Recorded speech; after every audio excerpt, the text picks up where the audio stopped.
Apa kabar pemirsa? Bertemu lagi bersama saya Alda Gustari dalam Warta Parlamentaria. Kami sudah menyiapkan beragam informasi seputar kinerja dan kegiatan anggota DPR RI. Inilah Warta Parlamentaria selengkapnya.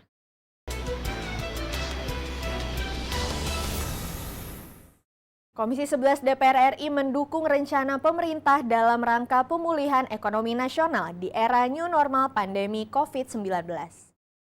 Anggota Komisi 11 DPR RI Dolfi mendukung rencana pemulihan ekonomi nasional yang tengah dilakukan oleh pemerintah. Dolfi menyebutkan pemulihan ekonomi nasional mutlak diperlukan bagi Indonesia seiring mulai menggeliat kembali aktivitas masyarakat meski masih dalam suasana pandemi COVID-19. Untuk tetap dapat berusaha kembali. Nah, program ini akan berhasil memang kalau memang aktivitas masyarakat itu mulai berjalan. Nah, oleh karena itu pemerintah sekarang mau memasuki new normal, tahapan new normal. Yang paling penting adalah masyarakat itu paham bagaimana di dalam keadaan new normal ini.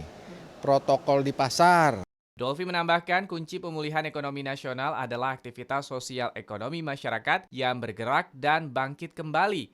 Ia berharap pemerintah mampu mengantisipasi dan dapat mensinergikan antara pemulihan ekonomi nasional dengan tahapan new normal, sehingga keamanan dan keselamatan masyarakat pun terjaga.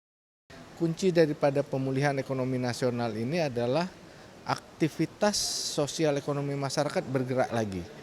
Kalau itu nggak bergerak, bantuan pemerintah seperti apapun untuk pemulihan ekonomi nggak akan berhasil.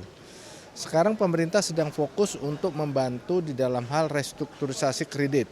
Oki Zulindra dan Dwi, TVR Parlemen, melaporkan. Untuk menyelamatkan sektor perekonomian masyarakat kecil khususnya di Kalimantan Timur di tengah masa pandemi COVID-19, anggota Komisi 5 DPR RI mendorong percepatan realisasi program padat karya, mulai dari pembangunan irigasi, rumah layak huni, dan pengembangan infrastruktur, serta meningkatkan pengawasan agar tidak terjadi penyalahgunaan kewenangan.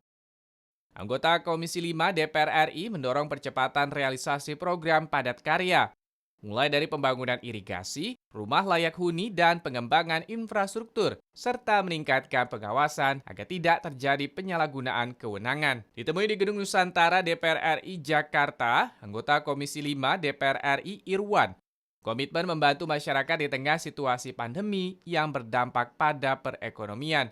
Menurutnya, program padat karya berguna untuk memberikan dampak perputaran ekonomi masyarakat kecil.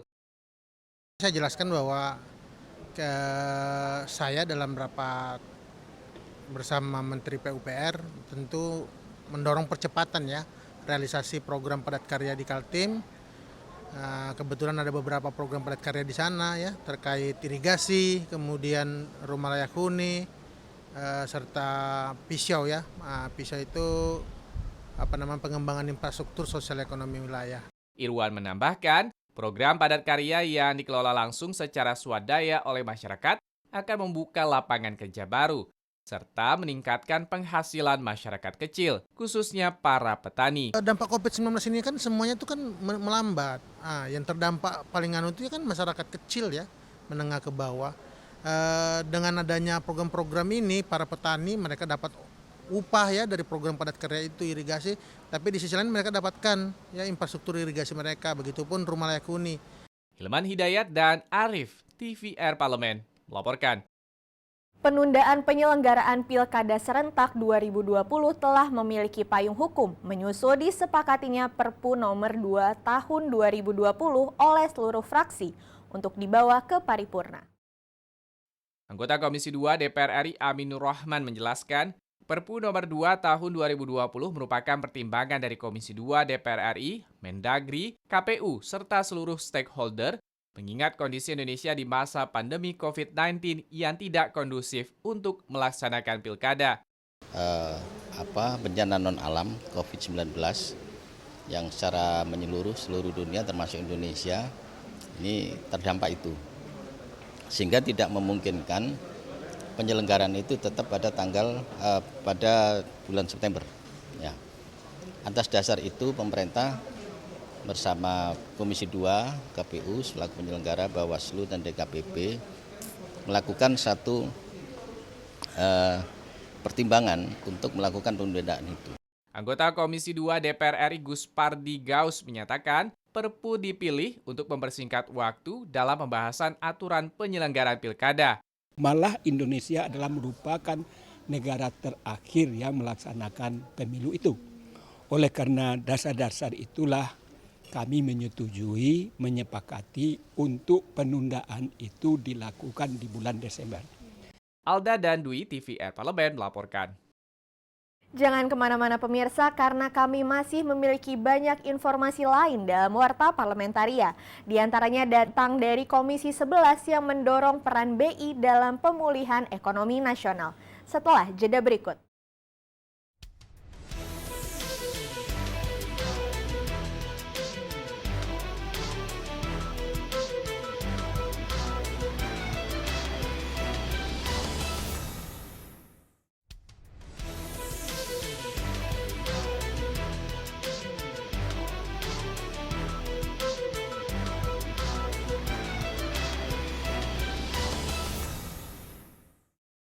Wakil Ketua Komisi 11 DPR RI mendorong pengelola kebijakan fiskal dan moneter ikut serta dalam pemulihan ekonomi nasional.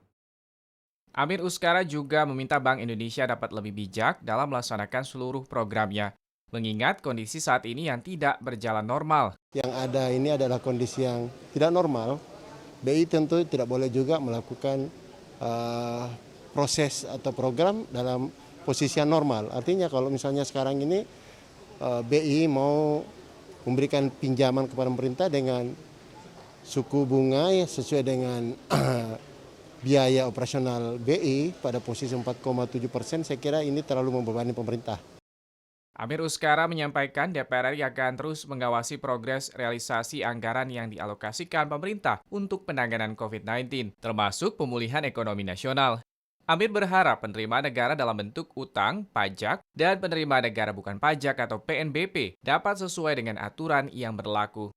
Persentase realisasi sampai hari ini yang pasti memang untuk penanganan COVID, pemerintah sudah menganggarkan sekitar 905 triliun yang kita bagi untuk penanganan termasuk pemulihan ekonomi nasional itu.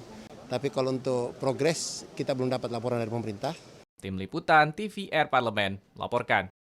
Komisi 1 DPR RI menentang rencana aneksasi tepi barat Palestina oleh Israel untuk memperluas pemukiman warga Israel wilayah pendudukan Palestina karena menambah panjang daftar pelanggaran HAM di Palestina. Wakil Ketua Komisi 1 DPR RI, Abdul Haris Al-Masyari mengecam dan mengutuk keras aneksasi Israel karena bertentangan dengan hukum serta kesepakatan internasional. Abdul Haris menambahkan rakyat Indonesia secara konsisten memberikan dukungan bagi perjuangan bangsa Palestina untuk meraih kemerdekaan dan kedaulatan. Komisi 1 DPR RI meminta Kementerian Luar Negeri Republik Indonesia untuk mengoptimalkan diplomasi secara bilateral maupun multilateral untuk bersama-sama masyarakat dunia melakukan sikap penolakan yang nyata terhadap upaya perampasan wilayah tepi barat dan menyuarakan perjuangan Palestina. Abdul Haris mendesak PBB dan komunitas internasional dapat mengintervensi situasi krisis di Palestina dengan mengutamakan kemanusiaan untuk perlindungan warga sipil Palestina. Abdul Haris menyerukan kepada seluruh parlemen dan pemerintah di seluruh dunia beserta komunitas internasional untuk memperjuangkan resolusi damai untuk Palestina merdeka. Para pemimpin negara dan anggota parlemen sedunia harus bersatu untuk mencegah aneksasi dan melindungi prospek solusi dua negara atau two-state solution, dan resolusi yang terbaik untuk mengakhiri penjajahan Israel atas Palestina sejalan dengan resolusi Majelis Umum PBB. Mario Hasiholan dan Sanjaya, TVR Parlemen, melaporkan. Anggota Komisi 3 DPR RI berharap di usia yang ke-74, Kepolisian Republik Indonesia bekerja lebih profesional, modern, dan terpercaya, khususnya dalam melindungi, mengayomi, serta melayani masyarakat. Anggota Komisi 3 DPR RI Habib Abu Bakar berharap kinerja Polri dapat lebih maksimal, khususnya dalam penegakan hukum. Habib Abu Bakar juga mendorong Polri agar semua langkah kebijakan yang dilakukan sesuai dengan aturan dan SOP yang dimiliki. Polri semakin humanis, semakin bisa melindungi, mengayomi masyarakat kita. Dan saya harapkan dalam umur yang ke-74 ini, Polri tidak boleh tertekan dengan lembaga apapun. Dia harus benar-benar pro justia dan penegakan hukum yang maksimum. Saya ucapkan selamat HUT Polri yang ke-74. Terasa umur sudah semakin matang dan semakin dewasa. Sementara itu, anggota Komisi 3 DPR RI lainnya Safarudin berharap di usia yang ke-74, polisi Indonesia semakin tangguh dalam menjalankan tugas serta mengayomi dan melindungi masyarakat. Polri semakin profesional, semakin meningkat pelayanannya terhadap masyarakat. Ya, itu harapan kita supaya pelayanan kepada masyarakat meningkat, lebih profesional dan modern itu gitu. Jadi dia menggunakan peralatan-peralatan IT yang ada untuk memudahkan pelayanan kepada masyarakat. Andri, TVR Parlemen, melaporkan. Anggota Komisi 7 DPR RI mendorong pemerintah meningkatkan anggaran penelitian atau riset, khususnya pengembangan sumber daya manusia, sehingga bisa meningkatkan perekonomian negara dan mendukung program pembangunan di Indonesia. Rudi Masyud menilai Indonesia sudah saatnya tidak hanya berfokus pada riset sumber daya alam saja, melainkan juga riset untuk menghasilkan SDM berkualitas untuk mendukung percepatan pembangunan Indonesia. Dengan SDM yang berkualitas juga mendorong peningkatan ekonomi negara khususnya pasca pandemi COVID-19. Inovasi nasionalnya ini dananya anggarannya sangat-sangatlah minim. Anggarannya hanya 2, sekian triliun, itu pun dipotong hampir 1 triliun. Memang tidak pantas dan tidak layak. Anggota Komisi 7 DPR RI Mercy Christy Barens meminta pemerintah mendukung riset-riset untuk membantu kegiatan perekonomian di berbagai sektor, di antaranya penelitian alat deteksi ikan bagi nelayan dan pengembangan UMKM untuk masyarakat di daerah, sehingga riset di Indonesia memiliki manfaat dan nilai ekonomi terhadap masyarakat. Kemudian di sektor kesehatan, di sektor industri pangan, di sektor obat-obatan, dan seterusnya. Cukup banyak varian-varian ini dan kami percaya bahwa yang sementara kami garap di Komisi 7 ini mudah-mudahan memberikan sumbangan yang besar bagi seluruh kepentingan masyarakat banyak, terutama di level masyarakat kecil. Pengembangan startup untuk UMKM dengan produk-produk unggulannya. Ini kan sekarang lagi online dan sekarang lagi booming di mana-mana. Ferdian dan Kristio, TVR Parlemen, melaporkan. Pemirsa, kami masih memiliki banyak informasi lain dalam Warta Parlamentaria. Untuk itu tetaplah bersama kami.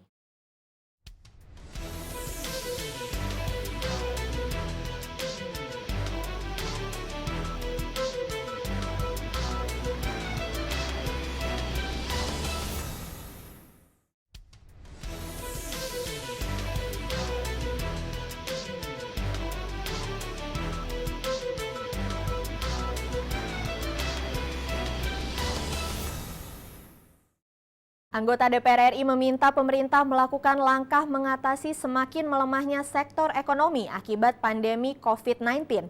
Penggunaan anggaran penanganan pandemi COVID-19 harus diawasi dengan ketat sehingga tepat guna untuk memulihkan sektor ekonomi. Ditemui di Gedung Nusantara DPR RI Jakarta, anggota Komisi 9 DPR RI Anggia Erma mengatakan, salah satu dampak ekonomi dari pandemi COVID-19 yang harus diperhatikan pemerintah adalah PHK massal. Pemerintah perlu membuat program untuk meningkatkan produktivitas korban PHK, seperti adanya subsidi maupun pembukaan lapangan kerja baru, sehingga masyarakat ekonomi bawah atau kecil mampu bertahan di masa pandemi.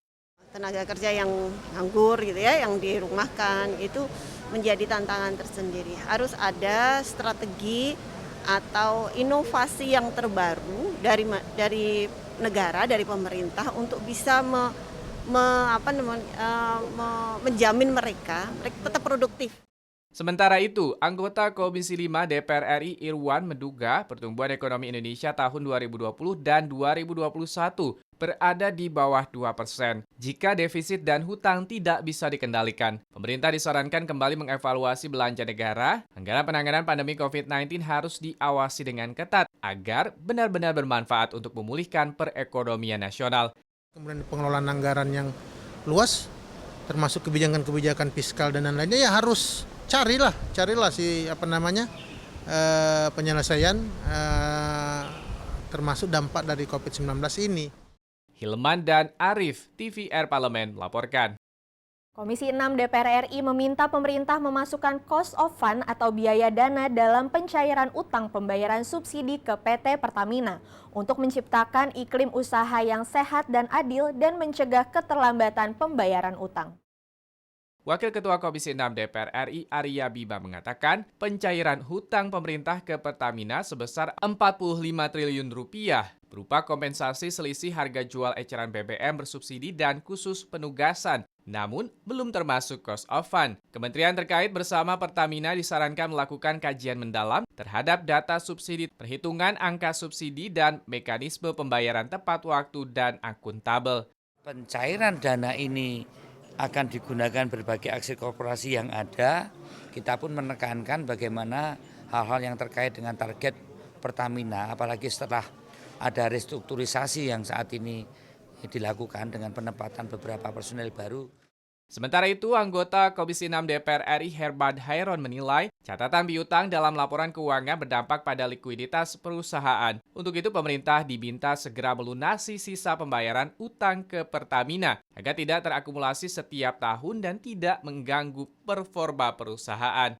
Harga ataupun penetapan angka subsidi itu kan flat, tetapi resources-nya juga fluktuasi, ya, sehingga antara harga yang berlaku terhadap masyarakat dengan subsidi atas sejumlah kuantum yang sudah ditetapkan oleh pemerintah, tentu ini juga biasanya mismatch.